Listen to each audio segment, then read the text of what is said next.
You've felt it before. You walk outside on a cold morning and the air hits your arms, and within a second, without deciding to, your skin is covered in tiny raised bumps.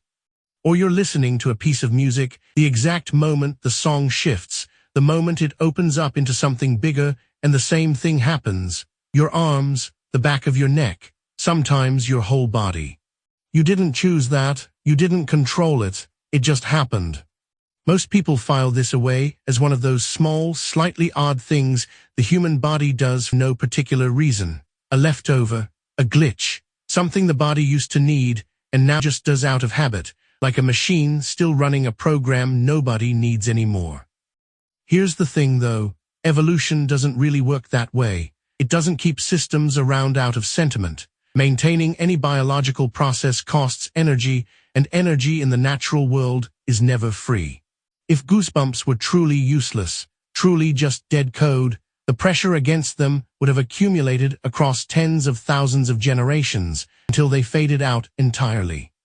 They didn't fade out. They're still here, in every human being on the planet, running exactly as they always have. So the question isn't why humans get goosebumps. The question is why, after everything that's changed about human life, this response is still firing, what it was built for, what it's still trying to do. The answer goes back much further than you'd expect. Let's start with something that sounds almost too basic to matter. The technical name for goosebumps is cutaneous piloerection. Piloerection, from the Latin pilus, meaning hair, and erection, meaning to stand upright. The hair stands up, that's all it is, mechanically. Tiny muscles at the base of each hair follicle, called erector pili muscles, contract in response to a signal from the sympathetic nervous system. The hair stands erect. The skin underneath bunches slightly into the small raised bumps you can see. The question is why that mechanism exists at all. And to understand that, you have to picture a human body that looks nothing like yours.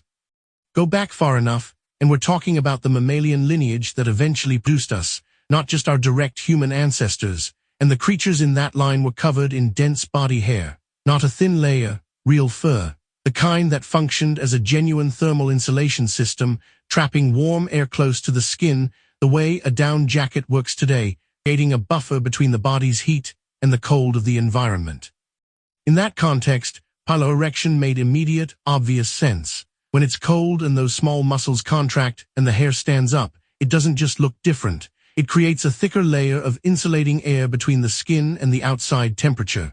The hairs, now erect, trap more air. The air, warmed by body heat, stays closer to the skin. The animal stays warmer. This is still clearly visible in almost every furry mammal alive today. Watch a dog step out into genuinely cold air, and the fur along its back and shoulders visibly rises. Watch a cat face a threat, another cat, a dog, something that triggers alarm, and the fur along the spine stands up. Same mechanism, same muscles, same neural signal, just on a body where the system still functions as designed. Your body has the same muscles, the same neural pathway, the same response, the same everything in fact, except the hair that would make it work. And that's the strange part. Somewhere between 2 and 3 million years ago, across a period that researchers still debate in its precise timing and sequence, the hominid line lost most of its body hair. The leading hypothesis, and there are several competing ones, each with genuine evidence behind it, involves thermoregulation during long-distance movement across open savanna. A body that can sweat efficiently across a large, mostly hairless skin surface cools down faster than one covered in dense fur. For a persistence hunter, a creature that survived by chasing prey over long distances until the prey overheated and collapsed, being able to cool faster was a significant advantage. Think about what that shift actually meant in practice. Early hominids weren't just becoming slightly less furry, they were making a fundamental biological trade, giving up passive thermal insulation, the kind that works while you're still, while the body is doing nothing, in exchange for active cooling capacity during movement. The ability to keep running in midday heat that would shut down almost any other large mammal on the African savanna. It paid off enormously in hunting range and endurance, but it left the body exposed in ways fur-covered competitors weren't. Cold nights became more dangerous. The loss of that passive insulation layer had real costs, and those costs had to be managed through behavior rather than biology. Fire, shelter, animal hides worn as the first clothing. So the hair went. Over generations, across enormous spans of time, the dense body coverage thinned out until what remained was what you have today. But the muscles that controlled that hair, the neural system that fired them, the sympathetic nervous system pathway that triggered piloerection in response to cold or threat or alarm. Still there, perfectly intact, running exactly as it always did, just on a body that no longer has the hair to make the response functional. You've probably thought about evolutionary remnants before: wisdom teeth, the coccyx, the small muscle some people can still use to wiggle their ears. Goosebumps belong to that category, a biological structure that served a clear purpose in an earlier version of the body and remained after the thing it was built to work with disappeared.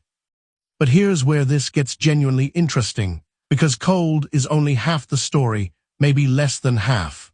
Think about when you actually get goosebumps. Yes, cold, but also music, also fear, also awe, also grief, also powerful memories, also moments of physical or emotional intensity that have nothing to do with temperature whatsoever. That isn't random. That's the second function of piloerection, the one that's older than cold weather and at least as important.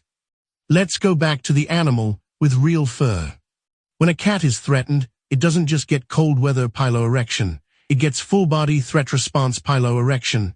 Every hair on its body stands up simultaneously. Its silhouette expands. Its apparent size increases. It looks, in an instant, significantly larger and more dangerous than it did a half-second ago. Other animals register this change and read it correctly. This animal is alarmed, is preparing to respond, should not be approached. The physical change communicates something to every other animal in the vicinity. Humans have exactly the same system wired into the sympathetic nervous system. The same pathway that fires during a cold snap also fires during a threat, during a scare, during intense emotional states. The signal that reaches the erector pili muscles doesn't distinguish between this is cold and this is dangerous. It fires because both conditions in the ancestral environment where this system was built called for the same physical preparation. In a creature with dense fur, both uses made obvious sense. Cold calls for insulation. Threat calls for apparent size increase and a visible alarm signal to the group. In a creature without dense fur, the cold response became vestigial, but the emotional and threat response, the one embedded in the sympathetic nervous system's general alarm architecture, stayed active because it's connected to systems that are anything but vestigial.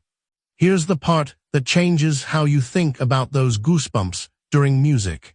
The sympathetic nervous system doesn't only fire during obvious threat. It fires during any state of heightened arousal, any moment the brain registers as significant, as requiring full attention and mobilization. Fear is the obvious one, but awe is another. Deep emotional resonance is another. The experience of something beautiful or enormous or meaningful triggers a response in the same system.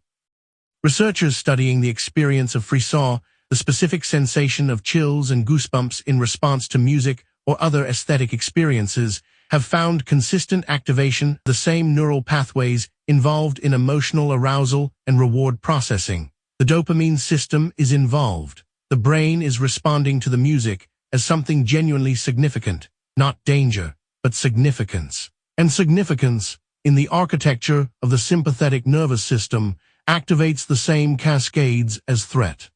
The goosebumps during a piece of music aren't the body making a mistake. They're the body responding correctly to a real signal. The brain has registered something as deeply meaningful. The sympathetic nervous system is reflecting that. There's something almost strange about realizing this. The same cascade that fired in your ancestor's body when a branch snapped behind them in the dark is the cascade that fires in yours when a song resolves in exactly the right way. One is about a predator. One is about a chord progression, and the body treats them, at the level of the nervous system, as variations of the same thing, information that matters, arriving faster than conscious thought can process it. The meaning is different, the machinery is the same. And there's something worth pausing on here. because it reframes what music is actually doing to you at a physiological level. The moments in music most reliably associated with Frisson share specific structural features: a sudden shift from quiet to loud, an unexpected harmonic change, a new voice or instrument entering out of nowhere, a moment of resolution after prolonged tension. These are, in acoustic terms, surprises, moments where the brain's prediction of what comes next turns out to be wrong. And the brain, which is constantly predicting and updating, responds to violated predictions with a spike of arousal. Attention sharpens, the system mobilizes. In the ancestral environment, an unexpected sound or sudden change in the sensory landscape was almost always worth mobilizing for. The same architecture that made your ancestors snap to attention at an unexpected noise in the undergrowth is the architecture that fires when a song does something you didn't anticipate. Same system, different input, same full-body response. You're not just appreciating the music. Part of your brain is treating it like information from the environment. Now here's something that took researchers a while to fully map, because it required thinking about goosebumps not as an individual phenomenon, but as a social one. In a group of early humans navigating a shared environment, visible physical signals matter enormously. You can't always communicate verbally. You can't always make a sound without giving away your position or alerting the thing you're already alarmed about. The ability to read a group member's physical state, to look at someone nearby and know, from visible signs on their body, that they've just received a significant signal, is a genuine survival advantage. A sudden piloerection visible on the arms and neck of a group member reads as, "This body just received information worth paying attention to." Cold, threat, intense emotional state. In the ancestral context, any of those readings were potentially relevant for everyone nearby. The body's response is visible. The group can read it and calibrate accordingly. This is part of why goosebumps tend to be socially contagious in certain contexts, why a room full of people all getting chills at the same moment in a piece of music isn't just a coincidence of shared aesthetic experience, why watching someone else become visibly emotional can trigger something physical in you before you've even fully processed what they're feeling. The system was built, in part, to communicate, to make inner states externally readable, to let one person's body speak to the people around them. Your skin was never only about you. You can test a version of this right now if you want. Think of someone you've watched emotional, a speaker whose voice cracked, a person in a film whose face changed when they understood something hard. Did you feel anything? A slight shift, a small pull somewhere in your chest or along your arms? That's the social reading system activating, your body picking up a signal from another body. The machinery is old. It still works.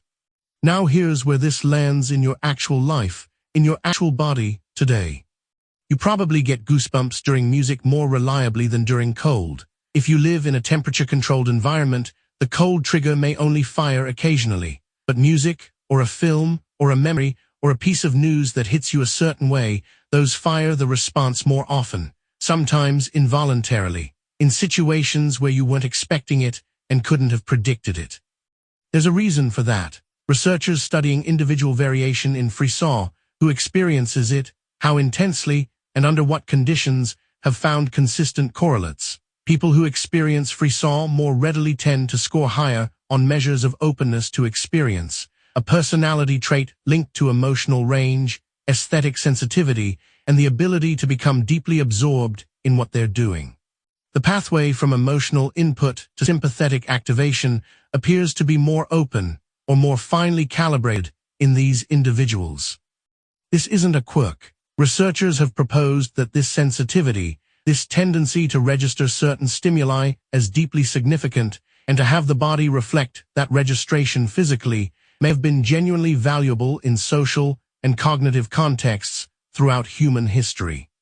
The individuals most moved by music, by story, by shared emotional experience, may have been the ones most deeply embedded in the social fabric of the group, most attuned to the signals others were sending, most capable of holding and transmitting the things a group needs to remember and pass forward. The goosebumps in this reading aren't a side effect of sensitivity. They're one of its clearest expressions. And here's something that follows from all of this that I think is easy to miss. Goosebumps aren't passive. They're not something that just happens to you. They're the visible output of a system that is actively, continuously reading your environment and your emotional state and producing a physical response. The fact that the response is no longer as functionally useful as it once was doesn't mean the system beneath it went quiet. The reading is still happening. The significance detection is still running. The body is still, in every moment, checking the input against everything it knows about what matters. The goosebumps just happen to be the part you can see. So here's what you're actually looking at the next time you feel your arms raise in response to a song or a scene in a film, or the cold air hitting your skin when you step outside.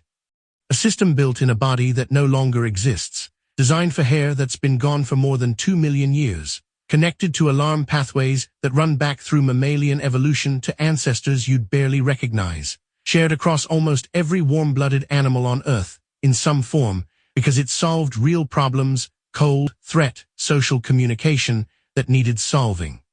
In your body, most of what it was literally built to do no longer applies. You're not raising fur to trap warm air. You're not puffing up your silhouette to look larger. The hair isn't there, and neither is the predator.